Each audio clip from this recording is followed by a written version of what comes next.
सभी बच्चे बोले राधे राधे। आज हम भौतिकी विज्ञान का हाई स्कूल का दर्पण का सूत्र और रेखीय आवर्धन की शुरुआत करेंगे। इसके पहले आपने देखा था प्रतिबिंब का बनना।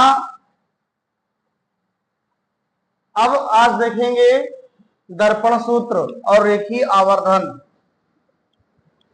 मान लिया किसी दर्पण की फोकस दूरी f है। माना किसी दर्पण की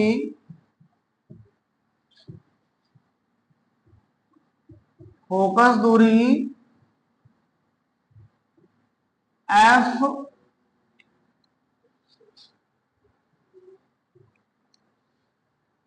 दर्पण से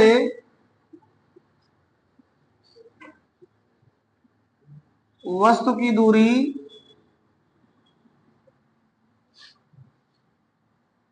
u और दर्पण से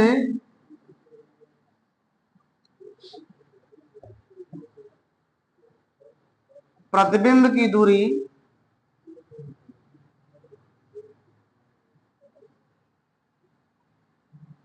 v है। मिरर से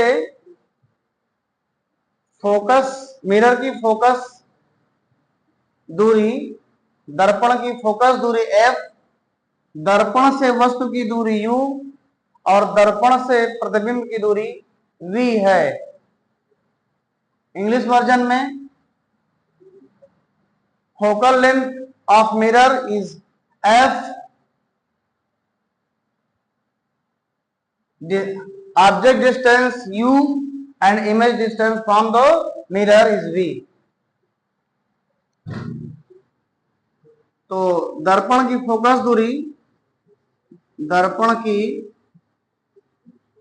दूरी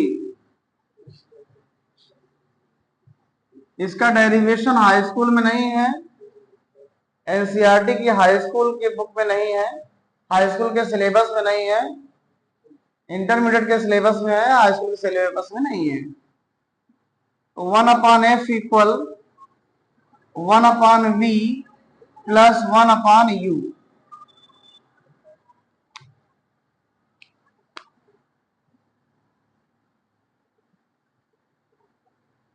one upon F equal 1/v plus 1/u।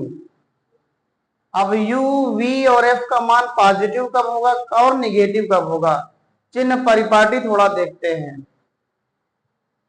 हमेशा दर्पण जो डिस्टेंस है, दूरियां हैं, हमेशा ध्रुव से नापी जाती है, पोल से मेजर की जाती हैं। तो अवतल दर्पण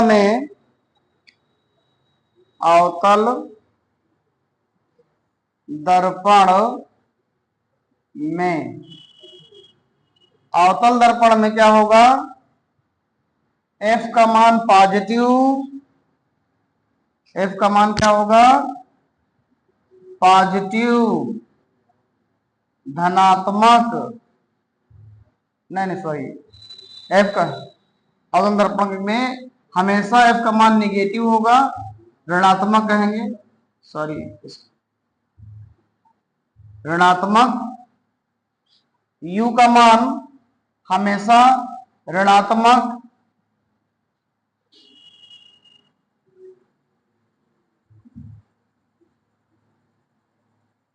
और v का मान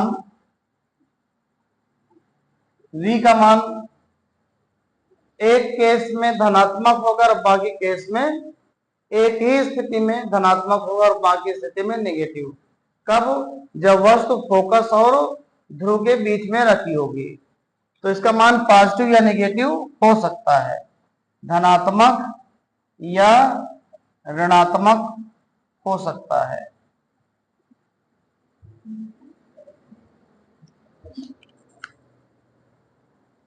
और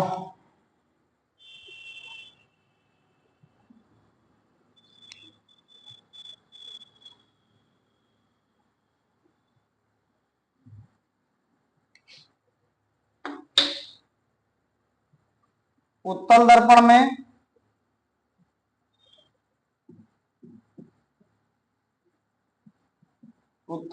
में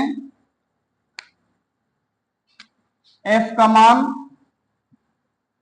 यू का मान और वी का मान क्या होगा देखते हैं। एफ का मान हमेशा पॉजिटिव होगा, धनात्मक होगा।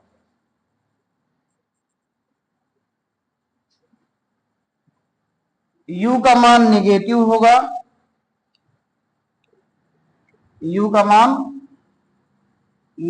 होगा, ऋणात्मक। और वी का मान धनात्मक या ऋणात्मक हो सकता है, हमेशा पॉजिटिव होगा।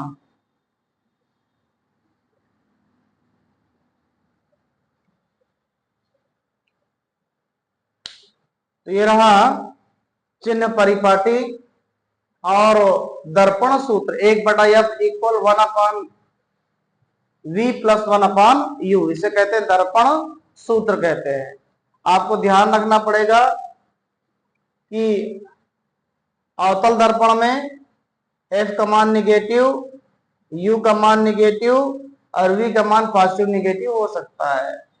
इसमें उत्तल दर्पण में एफ और वी का मान पॉजिटिव और बाकी यू का मान नेगेटिव होगा, ये आपको ध्यान रखना पड़ेगा। इस पर न्यूमेरिकल प्रॉब्लम करवाएंगे। इस वीडियो के बाद हम न्यूमेरिकल प्रॉब्लम इस पर करवाएंगे। अब इसके बाद आप बात करेंगे रेखीय आवर्धन। रेखीय आवर्धन क्या है?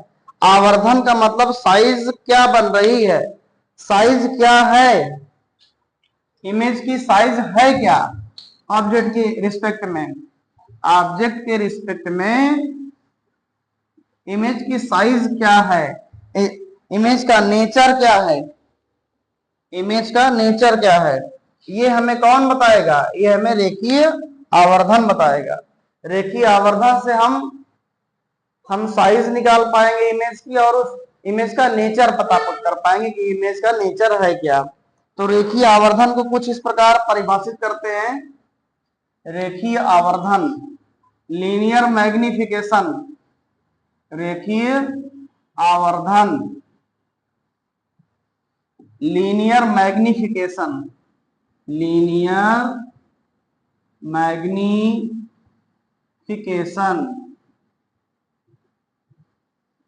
तो हाई स्कूल स्तर में सिर्फ परिभाषा है, इसका डेरिवेशन नहीं है। तो आप परिभाषा देखें। रेखीय आवर्धन किस दर्पण द्वारा बने प्रतिबिंब की लंबाई तथा वस्तु की लंबाई के अनुपात को रेखीय आवर्धन कहते हैं।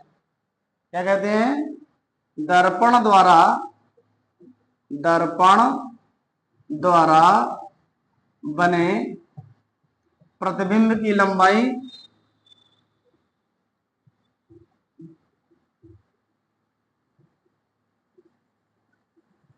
एवं वस्तु की लंबाई के अनुपात को size of image upon size of object, size of image and size of object का रेशियो, अनुपात को रेखीय आवर्धन कहते हैं, लीनियर मैग्निफिकेशन कहते हैं।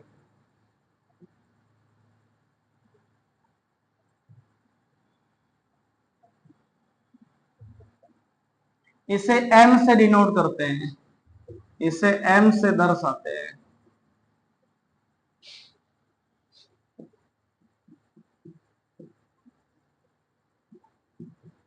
m से दर्शाते हैं। तो रेखीय आवर्धन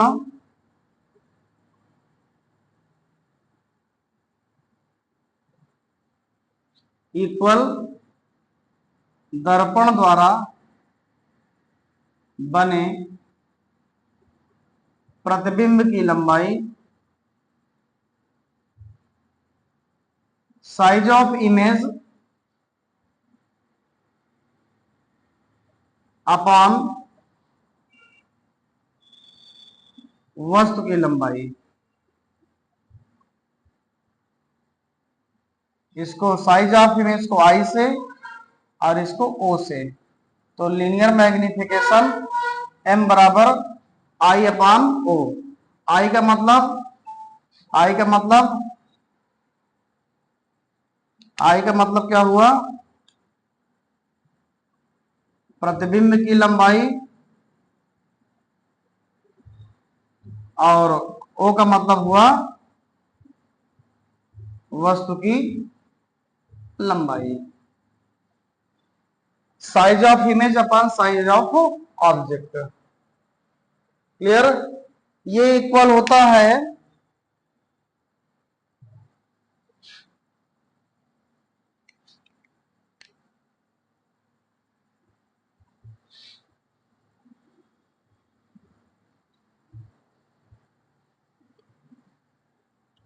ये m equal I upon O equal minus V upon you.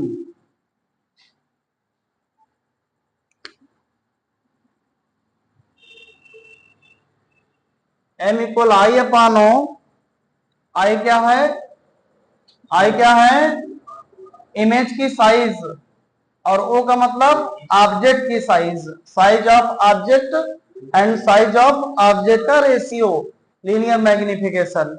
और यहां वी क्या है, वी है दर्पण से प्रतिबिंब की, ये माइनस रहेगा, प्रतिबिंब की दूरी, और यू है दर्पण से वस्तु की दूरी।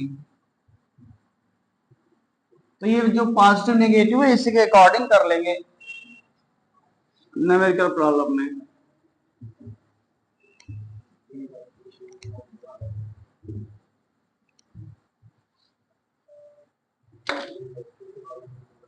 और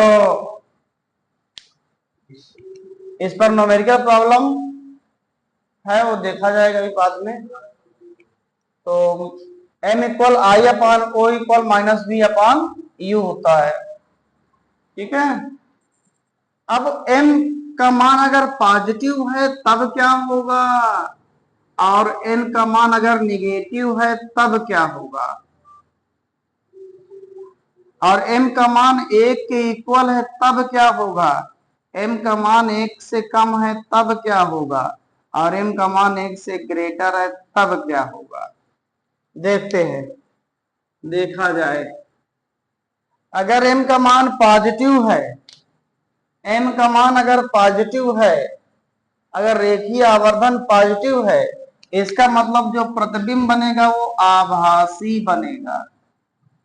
क्या बनेगा, आभासी बनेगा।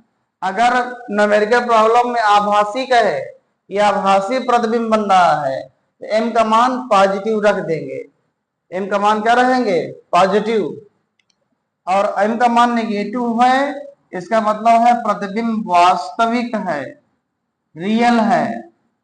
अपैरेंट कब होगा, वर्चुअल कब होगा, जब m का मान पॉजिटिव होगा।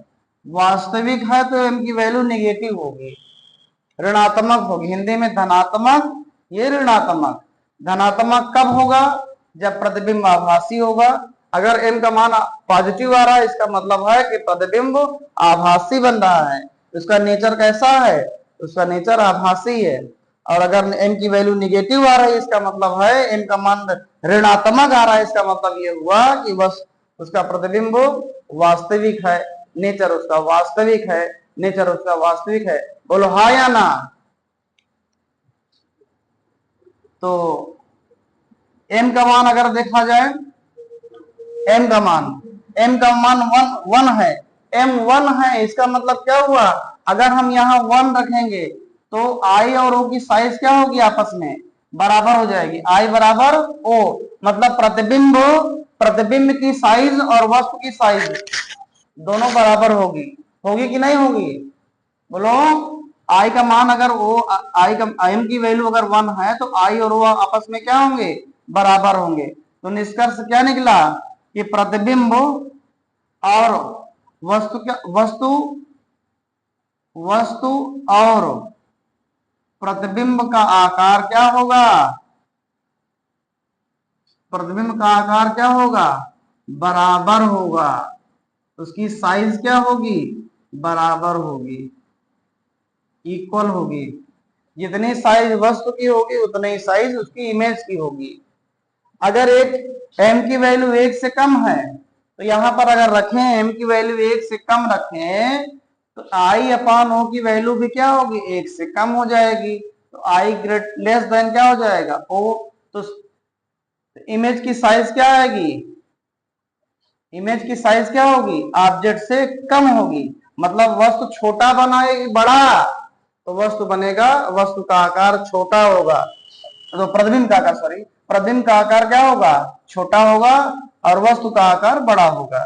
मतलब प्रतिबिंब का आकार क्या होगा, प्रतिबिंब बड़ा बनेगा, एक मिनट, सॉरी, प्रतिबिंब छोटा बनेगा, प्रतिबिंब छोटा बनेगा।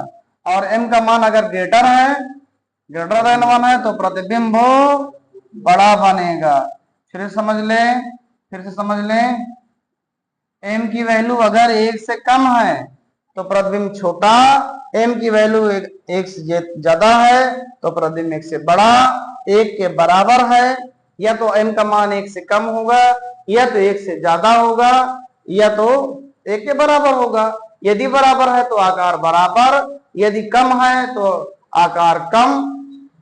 एक कम कर रहे हैं तो प्रतिबिंब का आकार क्या होगा, कम होगा। 1 से कम है तो प्रतिबिंब का आकार कम, एक छोटा होगा, प्रतिबिंब क्या होगा, छोटा होगा। अगर 1 से बड़ा आ रहा है तो प्रतिबिंब क्या होगा, बड़ा बनेगा। तो इस प्रकार हम आप रेखीय आवर्धन से क्या पता लगाते हैं कि वस्तु का नेचर है क्या, वस्तु की प्रकृति है क्या, आभासी है कि वास्तविक है, बड़ा बनना है कि छोटा बनना है कि बराबर बनना है, क्या बनना है, हमें कौन बताएगा, रेखीय आवर्धन बताएगा। आशा करते हैं कि आप लोगों को अच्छी तरह से रेखीय आवर्धन और दर्पण का सूत्र पता हो गया होगा।